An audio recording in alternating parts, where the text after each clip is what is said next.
Bonsoir tout le monde. Bonsoir mesdames et messieurs. J'ai un message à faire passer.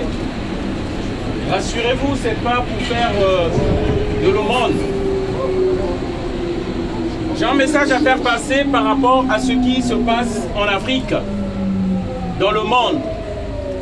Parce que beaucoup de citoyens français ici ne savent pas en réalité ce que endure l'Afrique. Beaucoup ne savent pas. Les informations sont manipulées par les médias ici et nous ne savons pas ce qui se passe en réalité. Par exemple, le problème de l'immigration, où nous voyons beaucoup de citoyens africains comme moi, nous venons dans ce pays-là. Il faut savoir que l'humanité est née en Afrique.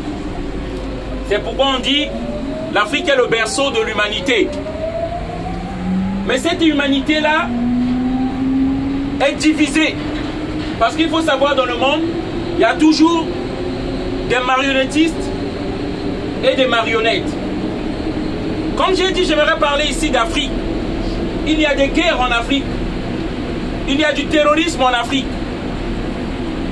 Mais lesquels qui donnent ces armes à ces soi-disant terroristes qui sont en Afrique, dont nous nous subissons aujourd'hui? Lesquels qui organisent le chaos en Afrique aujourd'hui? C'est pourquoi, peut-être que les citoyens français ne le savent pas. Nous faisons une nuance entre le citoyen français et l'oligarchie au pouvoir en France. Actuellement, je viens vous parler parce que il y a un coup d'État qu'on prépare en Centrafrique. Et ici, beaucoup ne le savent pas. Lesquels qui organisent ces coups d'État-là? Pour quel intérêt? Depuis les 60 dernières années, les guerres qui sont dans les ex-colonies de la France en Afrique sont organisées par l'oligarchie au pouvoir. Au cas où les gens ne savent pas, il y a un certain monsieur Rémi Quignolo, arrêté le 11 mai 2021 en Centrafrique. C'est un ex-soldat français, dit-on converti dans la sécurité, qui a menacé la vie du président centrafricain. On lui trouve avec toutes ces armes-là. Avec toutes ces armes-là. Actuellement, je peux vous dire, le pays aujourd'hui qui est menacé de coup d'État, il y a le Mali. Pourquoi? Parce que l'armée française vient d'être chassée au Mali. Et les citoyens français ne le savent pas. On les a chassés en fait. Parce que le Mali procure à la France, si vous ne savez pas, l'or qu'il y a à la Banque de France là. Chaque année, c'est ce que les chiffres qu'ils affichent. 71 000 tonnes d'or. Mais dans les médias, vous allez entendre, on va vous dire que le Mali c'est un pays pauvre. Mais qui donne chaque année 71 000 tonnes d'or. Et je vous invite à aller vérifier sur le marché, le gramme d'or, ça coûte combien? Parce qu'on dit que les pays africains sont des pays pauvres.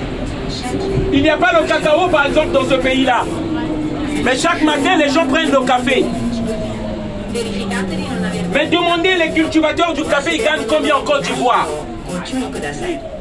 Parce qu'on se demande et on se pose des questions sur la pauvreté des pays africains. On n'a jamais demandé l'armée française dans nos pays. Je vais terminer par là. On n'a jamais demandé l'armée française dans nos pays. Mais l'armée française y est là-bas, dit-on, pour défendre les terroristes. Mais je peux vous dire, ils sont là. Cette armée sert les multinationales françaises. C'est eux qui organisent les coups d'État dans les pays africains. À l'exemple, en 1997, chez moi, la guerre qui a été organisée, ils ont soutenu un certain Denis Sassou Nguesso. C'est avec des armes françaises qu'on a déstabilisé ce pays-là. Actuellement, à Madagascar, 2 Français qui sont arrêtés là, on les accuse d'avoir fomenté un coup d'État en juillet 2021. Et à chaque reprise, l'oligarchie française qui arrive, ah, c'est des paisibles citoyens qui étaient tranquilles, qu'on a arrêtés d'une façon abusive. Donc, ce que les peuples africains demandent aujourd'hui, afin qu'on arrête l'immigration, la France ne peut pas accueillir la misère du monde. Mais pourquoi la France la crée et déstabilise les pays? C'est ça la question que nous nous posons aujourd'hui. Et je sais que le citoyen français n'est même pas au courant de tout ça. Le citoyen français ne sait pas d'où vient l'énergie avec laquelle fonctionne ce métro. Ça vient de l'uranium du Niger. La France n'a pas l'uranium. Ça, on ne sait pas ça.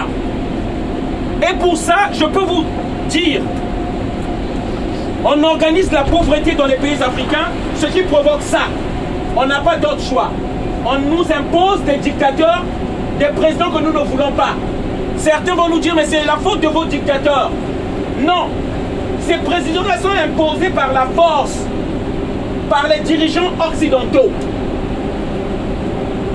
Et lorsque Jean-Yves Le Drian disait que la Russie fait une guerre par procuration et vient piller les pays africains, mais c'est ce que fait la France depuis les 60 dernières années. Bob Denard, c'est un mercenaire français. Celui qui a tué Ali Souaili aux Comores. C'est un mercenaire à la solde de la France. Ce que je raconte là, c'est l'histoire et j'invite tout le monde à aller faire des recherches. L'Afrique n'est pas pauvre parce qu'elle détient plus de 75% des richesses mondiales.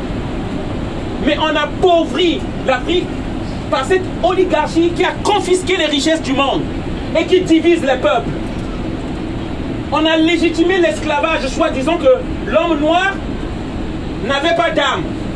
Que l'homme noir, c'était une chose qu'on pouvait utiliser pendant l'esclavage pour construire les États-Unis d'Amérique, pour construire la France, pour construire la Hollande. Voilà ce qui prend le pays des droits de l'homme. Voilà, c'est le message que je voulais faire passer, les amis. C'est très important, ça nous regarde tous. Les portables que vous avez, n'oubliez pas, ce sont aussi les portables du sang. Parce que le coltan que vous avez dans chacun des portables ici, on le prend à la RDC. Et c'est des enfants qu'on envoie dans les mines et qui meurent. Pour notre luxe, pour notre confort de vie. Bonne soirée à tous. Merci.